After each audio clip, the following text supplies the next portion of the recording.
बच्चों, आज हम बीएससी फर्स्ट ईयर का एक न्यू लेक्चर स्टार्ट करने जा रहे हैं, जिसका टॉपिक हमारे पास है अतिसंयुग्मन या हाइपर कॉन्जुगेशन। तो इसको एक एग्जांपल से समझते हैं कि जैसे हमारे पास एग्जांपल के तौर पर है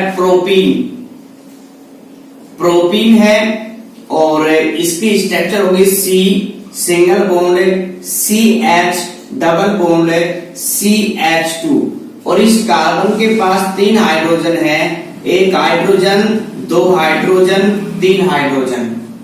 अगर हम बात करें इस कार्बन के संकरण की, तो यहाँ पे सिंगल बॉन्ड में 1 sigma 1 sigma 1 sigma 1 sigma, total कितने सिग्मा है? 4 सिग्मा है। और 4 सिग्मा के लिए जिसका संकरण होता है वो क्या होगा? sp3 संकरण होगा। यानी कि हमारे पास जो ये कार्बन है वो sp3 संकरित कार्बन है। अगर इस कार्बन की बात करें हम इसमें, तो यहाँ पे 1 सिग्मा 2 सिग्मा और एक हाइड्रोजन के लिए 3 सिग्मा। 3 सिग्मा के लिए संकरण क्या होगा? इसमें sp2 संकरण होगा। सेम इसी प्रकार इस कार्बन का संकरण भी क्या होगा? sp2। यानी कि हम ये कह सकते हैं कि जो ये दो कार्बन है इनके पास एक रिक्त पी कक्षक है। क्या है? एक रिक्त पी कक्षक है।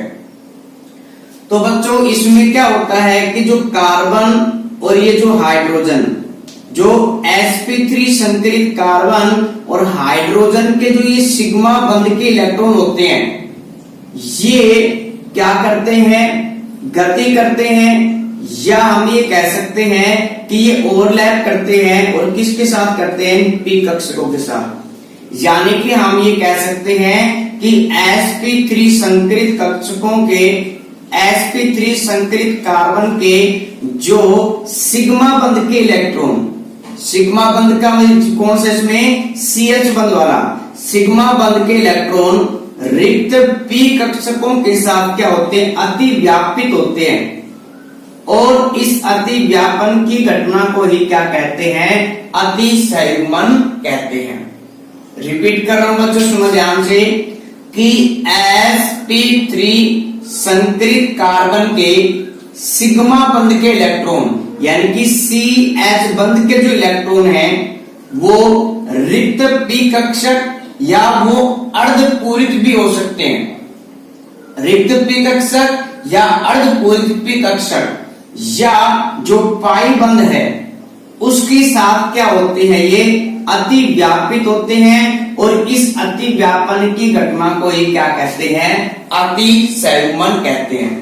तो इसके फलस्वरूप जो अनुनादी संरचना मिलेगी हमें, तो ये जो आपके पास ये सिग्मा बंध के इलेक्ट्रॉन इस कार्बन के पी कक्षक के साथ क्या कर ले? अति व्यापन करेंगे, तो इनके बीच में क्या बढ़ जाएगा? Double bond. तो यहाँ पे हमारे पास कार्बन, ये पहले कैसा बॉन्ड था? सिंगल बॉन्ड था। अब कैसा बॉन्ड हो गया? Double bond. तो C डबल बॉन्ड CH, ठीक है। अब जैसे यहाँ पे कार्बन ने क्या किया? ये बंध बनाया, तो ये कार्बन के ये वाले जो पाई बंध के इलेक्ट्रॉन है ये शिफ्ट हो जाते हैं किस कार्बन के ऊपर? इस कार्बन के ऊपर। क्योंकि जब इसने बंध बनाया, तो जब बंध बनाता है तो कार्बन की वैलेंसी कितनी हो गई? 1 2 3, एक ये बनाएगा 4, एक हाइड्रोजन जुड़ा 5, जो सही नहीं है। तो ये अपनी स्टेबिलिटी गेन करने के लिए, या हम कह सकते हैं ऑक्टेट को कंप्लीट रखने के लिए, एक बंध को ब्रेक करेगा और ये इलेक्ट्रॉन किसके ऊपर जाएंगे? इस कार्बन के ऊपर, जिसकी वजह से इस कार्बन और इस कार्बन के बीच में कैसा बॉन्ड आएगा? Single bond. और यहाँ पे क्या हो जाएगा? CH2 और यहाँ पे इलेक्ट्रॉन आने की वजह से क्या आ जाएगा? माइनस आ जाएगा। अब यहाँ पे हमारे पास इस कार्बन हाइड्रोजन में किसी भी प्रकार का चेंज नहीं हुआ, इसमें भी किसी भी प्रकार का चेंज नहीं हुआ। तो ये कार्बन हाइड्रोजन वाले जो बॉन्ड है ये तो दो तो एज इट इज रहेंगे। लेकिन यहाँ पे क्या चला? इसमें इलेक्ट्रॉन, जब यहां से इलेक्ट्रॉन गए तो इस हाइड्रोजन पे चार्ज क्या आएगा? प्लस का चार्ज आएगा। और ये जो हमारे पास घटना है यही कहलाती है अतिसंयुग्मन कहलाती है। डेफिनेशन सुनना बच्चों फिर से कि sp3 संकरित कार्बन के सिग्मा बंध के इलेक्ट्रॉन, यानी कि CH बंध के इलेक्ट्रॉन या तो रिक्त पी कक्षक के साथ या अर्धकोइक विकर्षक के साथ या पाई बंध के साथ क्या करते हैं, ये अति व्यापन करते हैं और इस घटना को क्या कहते हैं, अतिसंयुग्मन कहते हैं। अब बच्चों आप ये जो इसकी अनुनादी संरचना है इस पे ध्यान दो।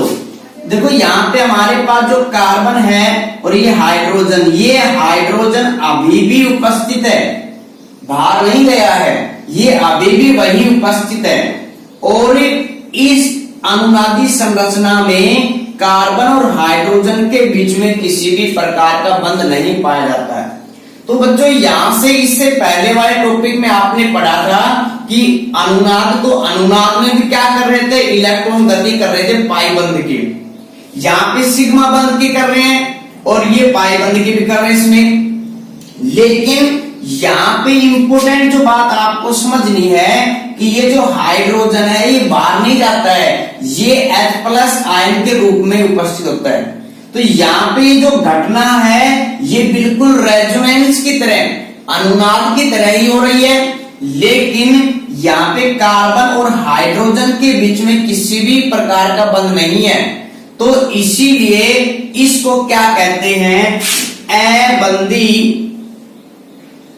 अबंधी अनुनाद भी कहते हैं, अबंधी अनुनाद कहते हैं। क्यों कहते हैं, क्योंकि ये जो घटना है ये रेजोनेंस के अनुनाद की तरह ही हो रही है, लेकिन यहाँ पे जो अनुनादी संरचना है उसमें कार्बन और हाइड्रोजन के बीच में किसी भी प्रकार का बंध नहीं पाया जाता है, इसीलिए इसको क्या कहते हैं, अबंधी अनुनाद भी कहते हैं या नॉन बॉन्डिंग रेजोनेंस भी कहते हैं। ये जो बच्चों प्रभाव है अतिसंयुग्मन वाला, इसको सबसे पहले प्रस्तावित किया था, किसने किया था, बेकर-नाथन ने प्रस्तावित किया था। इसीलिए जो अतिसंयुग्मन प्रभाव है इसका एक नाम और होता है बेकर-नाथन प्रभाव। तो बच्चों जो अतिसंयुग्मन है उसको नो बॉन्ड रेजोनेंस भी कहते हैं, यानी कि अबंधी अनुनाद भी कहते हैं। इसका एक और नाम होता है बेकर-नाथन प्रभाव, क्योंकि इसको प्रतिपादित किसने किया था, बेकर-नाथन ने किया था। अब बच्चों नेक्स्ट हमारे पास टॉपिक है कि अतिसंयुग्मन की शर्तें, यानी कि कोई भी यौगिक है वो अतिसंयुग्मन को प्रदर्शित करेगा या नहीं करेगा, उसके लिए कुछ पॉइंट है जिन्हें क्या कहते हैं, अतिसंयुग्मन की शर्तें कहती हैं। तो फर्स्ट हमारे पास कंडीशन है कि sp2 संकरित कार्बन के बगल में जो कार्बन उपस्थित है उस पे क्या उपस्थित होने चाहिए, हाइड्रोजन। यानी कि इसकी फर्स्ट कंडीशन ये है कि sp2 संकरित जो कार्बन है उसके बगल में कार्बन के पास क्या होना चाहिए, हाइड्रोजन उपस्थित होना चाहिए। अगर हाइड्रोजन उपस्थित है तो ही अतिसंयुग्मन को प्रदर्शित करता है। नेक्स्ट इसका जो कंडीशन है या नेक्स्ट इसकी जो शर्त है कि जो हमारे पास CH2, नेक्स्ट जो इसकी कंडीशन है कि हमारे पास जो CH यानी कि ये जो बंध है इसके साइड में या तो होना चाहिए कार्बोकेटायन होना चाहिए या होना चाहिए इसमें मुक्त मूलक होना चाहिए या होना चाहिए इसमें क्या, डबल बॉन्ड। यानी कि अगर जो हमारे पास जो ये sp3 कार्बन होता है इसके बगल में या तो कार्बोकेटायन होना चाहिए या मुक्त मूलक होना चाहिए या द्विबंध होना चाहिए, तो ही अतिसंयुग्मन क्या होता है, प्रदर्शित होता है। जैसे एग्जाम्पल की बात करें, इससे पहले ही हमने एग्जाम्पल लिया था क्या, प्रोपीन लिया था। क्या लिया था, प्रोपीन लिया था इसमें। तो CH2 डबल बॉन्ड CH2। और नेक्स्ट जो एग्जाम्पल हमारे पास है CH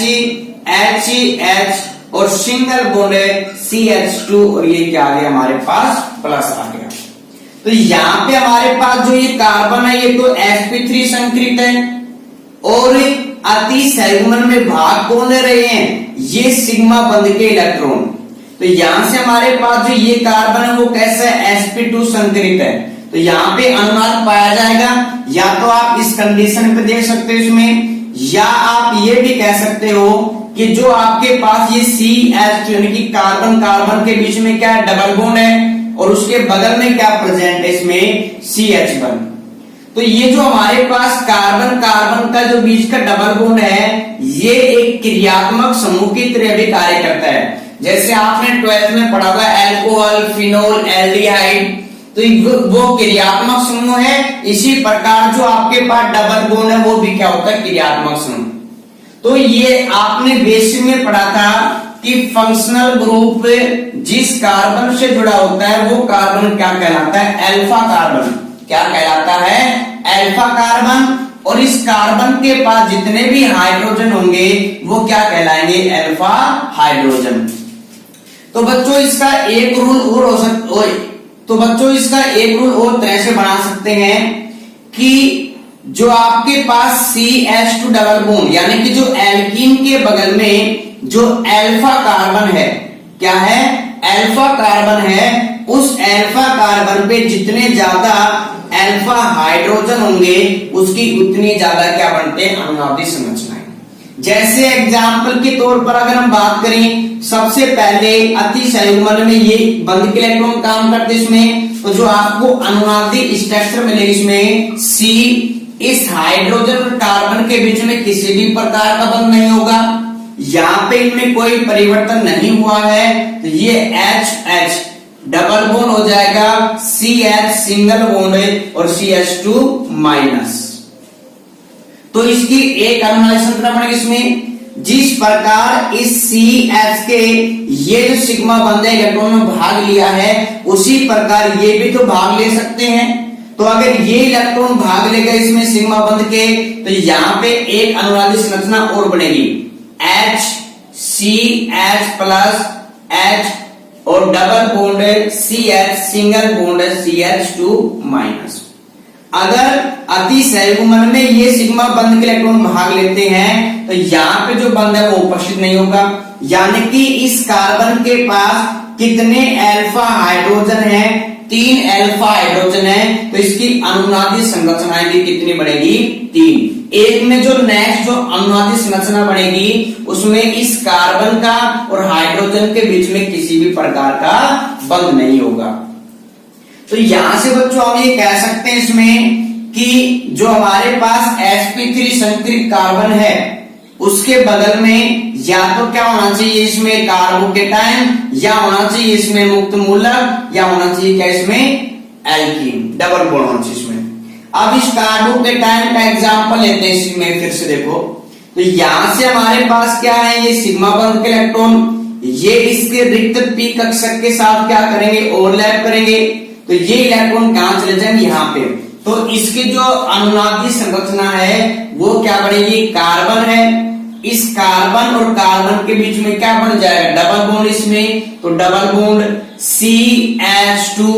अगर इस इलेक्ट्रॉन के अति संयुग्मन में भाग लिए हैं, यदि इस बंध के सिग्मा इलेक्ट्रॉन अति संयुग्मन में भाग लिए हैं तो यहाँ पे आएगा H+।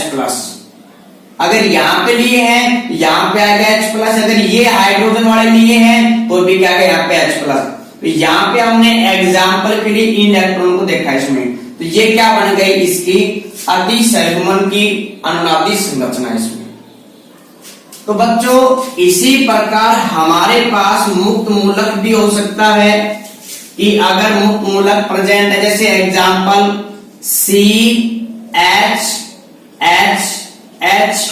CH2 फ्री रेडिकल, तो यहाँ पे हमारे पास अर्धपूर्तिक p कक्षक है, तो यहाँ पे क्या होगा, सिर्फ एक ही इलेक्ट्रॉन का क्या होता है, अति व्यापन होता है। ध्यान रहे कितने इलेक्ट्रॉन का, एक ही। तो यहाँ से जो हमारे पास डबल बॉन्ड, इसी में सिंगल बॉन्ड था, ये ब्रेक हुआ इसमें, तो एक इलेक्ट्रॉन क्या बना लेंगे, बंध बना लेंगे, और एक इलेक्ट्रॉन किसके पास चला जाएगा, इस हाइड्रोजन के पास। तो हमें जो अनुनादी संरचना है वो क्या मिलेगी, इसमें कोई प्रकार का परिवर्तन नहीं हुआ, तो CH यहाँ पे एक इलेक्ट्रॉन और ये जो एक इलेक्ट्रॉन है ये मिलकर क्या बना लेंगे, डबल बॉन्ड बना लेंगे। और यहाँ पे हाइड्रोजन क्या रहेगा, एक मुक्त मूलक के रूप में रहेगा। तो बच्चों ये हमारे पास थी इसकी कंडीशंस कि sp2 संकरित कार्बन के बगल में या तो कार्बोकेटाइन या मुक्त मूलक या डबल बॉन्ड होना चाहिए, या हम ये कह सकते हैं कि जो हमारे पास इनके बगल में जो कार्बन प्रेजेंट है वो कहलाता है अल्फा कार्बन। क्या कहलाएगा, अल्फा कार्बन कहलाएगा। और उस अल्फा कार्बन पे क्या प्रेजेंट होना चाहिए, अल्फा हाइड्रोजन। तो ही अनुनाद, तो ही अतिसंयुग्मन को क्या करेगा, प्रदर्शित करता है। नेक्स्ट बच्चों हमारे पास टॉपिक है अतिसंयुग्मन के प्रकार। तो बच्चों अतिसंयुग्मन दो प्रकार का होता है। फर्स्ट हमारे पास है उत्सर्ग अतिसंयुग्मन और सेकंड हमारे पास है सहसंयोजक अतिसंयुग्मन। तो फर्स्ट हम स्टार्ट कर रहे हैं बच्चों उत्सर्ग अतिसंयुग्मन। तो इसके लिए जो एग्जाम्पल है वो हमारे पास है प्रोपीन। प्रोपीन है तो C सिंगल बॉन्ड है, CH डबल बॉन्ड है, CH2। और इस कार्बन के पास कितने हाइड्रोजन हैं, 3 हाइड्रोजन है। तो इसमें सबसे पहले आपको देखना है कि अतिसंयुग्मन है या नहीं है। तो ये हमारे पास क्या हो गया, कोई भी ग्रुप हो गया। तो ये इस ग्रुप के अगले वाला कार्बन क्या होगा, अल्फा कार्बन, और इस पे क्या प्रेजेंट है, अल्फा हाइड्रोजन। या आप इसमें ये भी देख सकते हो कि sp3 संकरित कार्बन के बगल में क्या उपस्थित है, डबल बॉन्ड। तो इसमें अतिसंयुग्मन पाया जाएगा। तो यहाँ पे हमारे पास इस कार्बन के जो रिक्त पी कक्षक हैं और इस सिग्मा बंध के जो इलेक्ट्रॉन हैं इनके बीच में क्या होगा, अति व्यापन होगा।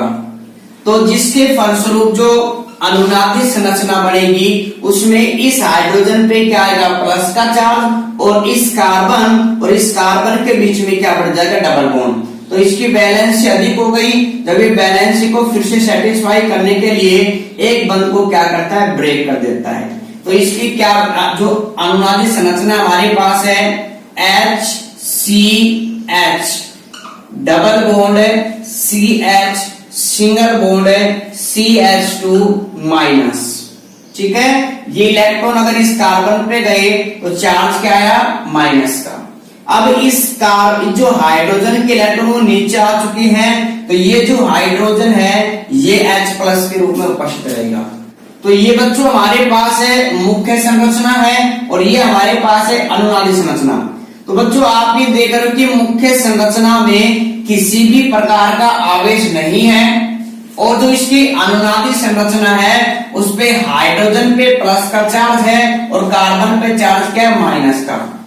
तो जब अतिसंयुग्मन में जो मुख्य संरचना होती है उस पर किसी भी प्रकार का चार्ज नहीं हो और जो अनुनादी संरचना है उस पे चार्ज पाया जाता है, तो इस प्रकार के अतिसंयुग्मन को क्या कहते हैं, उत्सर्ग अतिसंयुग्मन के नाम से जाना जाता है। तो उत्सर्ग अतिसंयुग्मन में जो मुख्य संरचना है उस पे किसी भी प्रकार का चार्ज नहीं होगा, जबकि जो अनुनादी संरचना है उस पे किस चार्ज पाया जाता है। नेक्स्ट बच्चों हमारे पास है सहसंयोजक अतिसंयुग्मन। तो इसका एग्जाम्पल हमारे पास में CH और CH2+। तो कार्बोकेटाइन इसमें, तो यहाँ पे क्या होगा कि जो ये सिग्मा बंध के इलेक्ट्रॉन है और इसका जो रिक्त पी कक्षक है उसमें क्या होगा, अति व्यापन होगा, और अति व्यापन के फलस्वरूप इसमें यहाँ पे क्या बढ़ जाएगा, डबल बॉन्ड। तो यहाँ पे जो इसकी अनुनादी संरचना बढ़ेगी इसमें CH H डबल बॉन्ड है, CH2 और ये डबल बॉन्ड होगा इसमें पूरा। तो ये क्या बनी इसकी अनुनादी संरचना। तो बच्चों आप इस एग्जाम्पल में देख रहे हैं कि जो इसकी मुख्य संरचना थी उस पे भी चार्ज था, यानी कि वो भी आवेशित थी, और जो इसकी अनुनादी संरचना है उस पे भी चार्ज है, यानी ये भी आवेशित है। तो जब अतिसंयुग्मन में जो मुख्य संरचना है वो भी आवेशित होती है और जो अनुनादी संरचना है वो भी आवेशित होती है, तो इस प्रकार के अतिसंयुग्मन को क्या कहते हैं? सहसंयोजक अतिसंयुग्मन। तो अतिसंयुग्मन दो प्रकार का होता है, एक होता है उत्सर्ग और दूसरा हमारे पास क्या होता है इसमें? सहसंयोजक अतिसंयुग्मन। अब बच्चों आपको जो एक इंपॉर्टेंट जो पॉइंट है वो याद रखना आपको इसमें, कि इस अल्फा कार्बन पे कितने हाइड्रोजन है? 3। तो अगर एक बार अतिसंयुग्मन में ये जो हमारे पास इलेक्ट्रॉन है सिग्मा वाले, अगर वो भाग लेते हैं तो इसमें जो हाइड्रोजन है और ये कार्बन है, यहाँ पे क्या प्रेजेंट होगा? H+, यानी कि इनके बीच में किसी भी प्रकार का बंध नहीं होगा और बाकी आपके कैसे रहेंगे? एज इट इज रहेंगे। ठीक है। अगर आपके पास इसमें ये वाले जो सिग्मा बंध के इलेक्ट्रॉन भाग लेते हैं तो इसकी जो अनुनादी संरचना बनेगी वो कुछ इस प्रकार होगी हमारे पास में, CH सिंगल बॉन्ड CH2 और माइनस। तो यानी कि जब ये सिग्मा बंध के भाग लेते हैं इलेक्ट्रॉन तो यहाँ पे क्या मिलेगा? ये वाला हाइड्रोजन H+ के रूप में मिलेगा। अगर हमारे पास ये जो सिग्मा बंध के इलेक्ट्रॉन भाग लेते हैं तो यहाँ पे हमारे पास जो अनुनादी संरचना है वो कुछ इस प्रकार होगी इसमें, और जिसमें ये जो नीचे वाला हाइड्रोजन है ये H+ के रूप में मिलेगा। यानी कि हम यहां से ये बता सकते हैं कि जिस कार्बन पे, जिस अल्फा कार्बन पे जितने ज्यादा हाइड्रोजन होंगे उसमें उतनी ज्यादा ही अनुनादी संरचनाएं होंगी।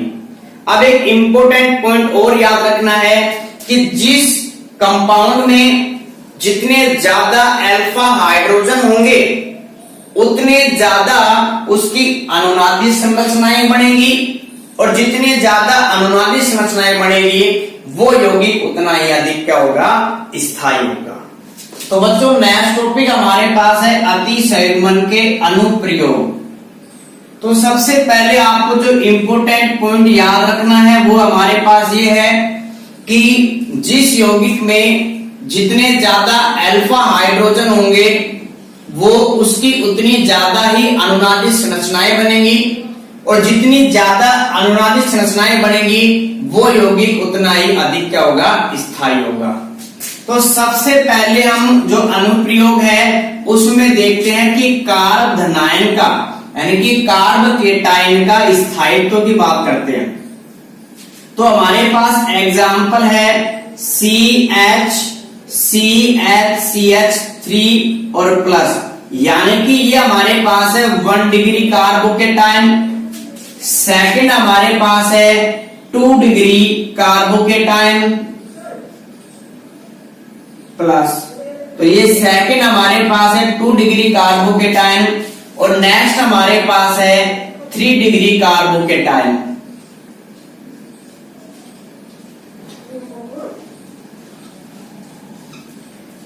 तो बच्चों ये हमारे पास 1 degree carbocation, 2 degree carbocation, 3 degree carbocation है। अब हमें ये पहचानना है कि इनमें से जो कार्बोकेटायन वो अधिक स्थायी कौन सा होगा। तो बच्चों जो अभी आपको इंपोर्टेंट पॉइंट बताया कि जिस ग्रुप में या जिस यौगिक में जितने ज्यादा अल्फा हाइड्रोजन होंगे उतनी ज्यादा ही उसकी अनुनादी संरचनाएं बनेंगी, और वो यौगिक उतना ही अधिक क्या होगा? स्थायी होगा। तो यहाँ पे हमारे पास जो कार्बन है ये इस कार्बन से जुड़ा हुआ है, तो ये तो ग्रुप हो गया हमारे पास कार्बोकेटायन, और ये जो कार्बन है ये क्या कहलाएगा? Alpha carbon. और इस अल्फा कार्बन पे जितने भी हाइड्रोजन जुड़े होंगे वो क्या कहलाएंगे? Alpha hydrogen. तो कितने अल्फा हाइड्रोजन है? यहाँ पे 3 अल्फा हाइड्रोजन है। तो इसकी जो अनुनादी संरचनाएं, जो इसकी अनुनादी जो संरचनाएं हैं वो भी हमारे पास कितनी बनेगी? 3 बनेगी। नेक्स्ट है हमारे पास इसमें, इसका नाम है हाइपर कॉन्जुगेशन स्ट्रक्चर। नेक्स्ट हमारे पास सेकेंडरी कार्बोकेटायन है, तो इससे जो अगले वाला कार्बन है वो क्या कहलाएगा? अल्फा, और इससे अगले वाला कार्बन भी क्या कहलाएगा? अल्फा। यानी कि कितने अल्फा कार्बन है? यहाँ पे 2 अल्फा कार्बन है, तो इस कार्बन के पास जो भी हाइड्रोजन प्रेजेंट रहेंगे वो कहलाएंगे अल्फा हाइड्रोजन। तो कितने हाइड्रोजन है? 3 और 3 हमारे पास कितने हैं? 6 हाइड्रोजन, यानी कि 6 हाइड्रोजन है। तो यहाँ पे जो हाइपर कॉन्जुगेशन स्ट्रक्चर है वो कितनी बढ़ेगी? 6 बढ़ेगी यहाँ पे। इसी प्रकार हमारे पास 3 डिग्री कार्बोकेटाइन है, तो यहाँ पे कितने अल्फा हाइड्रोजन है?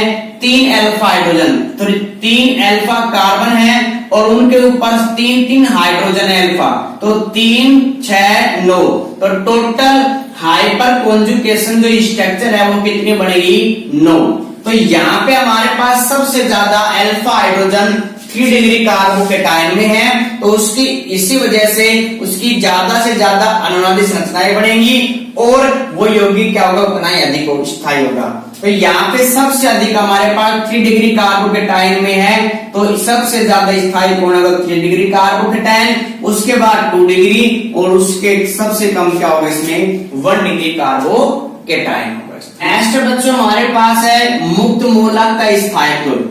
तो ये जो मुक्त मूलक है ये कार्बन जुड़ा हुआ इसमें, तो ये हमारे पास 1 डिग्री मुक्त मूलक है, ये हमारे पास 2 डिग्री मुक्त मूलक है और ये हमारे पास 3 डिग्री मुक्त मूलक है। फिर से इसमें हमारे पास ये जो कार्बन है ये कौन सा होगा? Alpha carbon. इस पे जो हाइड्रोजन प्रेजेंट है वो कौन से होंगे? Alpha hydrogen. तो यहाँ पे कितने अल्फा हाइड्रोजन है? 3। तो यहाँ पे हाइपर कॉन्जुगेशन स्ट्रक्चर कितनी बनेगी हमारे पास? 3। इसी प्रकार 2 डिग्री कार्बोकेटाइन में यहाँ पे 2 अल्फा कार्बन है और उनके पास 3 हाइड्रोजन है अल्फा, तो यहाँ पे टोटल अल्फा हाइड्रोजन कितने हमारे पास है? 6। तो इनकी हाइपर कॉन्जुगेशन स्ट्रक्चर भी कितनी बनेगी? 6। इसी प्रकार इसमें 3 अल्फा हाइड्रोजन है, 3 अल्फा कार्बन परमाणु है, तो इनमें टोटल अल्फा हाइड्रोजन कितने हैं? 9। तो इसकी हाइपर कॉन्जुगेशन स्ट्रक्चर कितनी बनेगी? 9। तो जिस यौगिक के जितने ज्यादा हाइपर कॉन्जुगेशन स्ट्रक्चर बनेगी वो यौगिक उतना ही अधिक क्या होगा? स्थायी। तो यहाँ पे हमारे पास सबसे ज्यादा अल्फा हाइड्रोजन है, तो उसकी सबसे ज्यादा अनुनादी संरचनाएं हैं, तो सबसे अधिक क्या होगा? स्थायी। फिर ये हमारे पास करेगा ऑर्डर, यानी कि सबसे अधिक स्थायी होगा 3 डिग्री कार्बोकेटाइन, 3 डिग्री कार्ब मुक्त मूलक, सेकंड, फिर उसके बाद सेकेंडरी कार्ब मुक्त मूलक, फिर हमारे पास है 1 डिग्री कार्बन मुक्त मूलक। ये हमारे पास ऑर्डर है। तो बच्चों आपको याद रखना है कि जितने ज्यादा अल्फा हाइड्रोजन होंगे उतनी ज्यादा उसकी अनुनादी संरचनाएं बनेगी और जितनी ज्यादा अनुनादी संरचनाएं बनेगी वो यौगिक उतना ही क्या होगा? अधिक स्थायी होगा। तो ये हमारे पास एक नेक्स्ट था प्रभाव, इलेक्ट्रॉनिक प्रभाव, जो मध्यवर्ती यानी कि कार्बोकेटाइन और मुक्त मूलक इनके स्थायित्व के बारे में बताता है।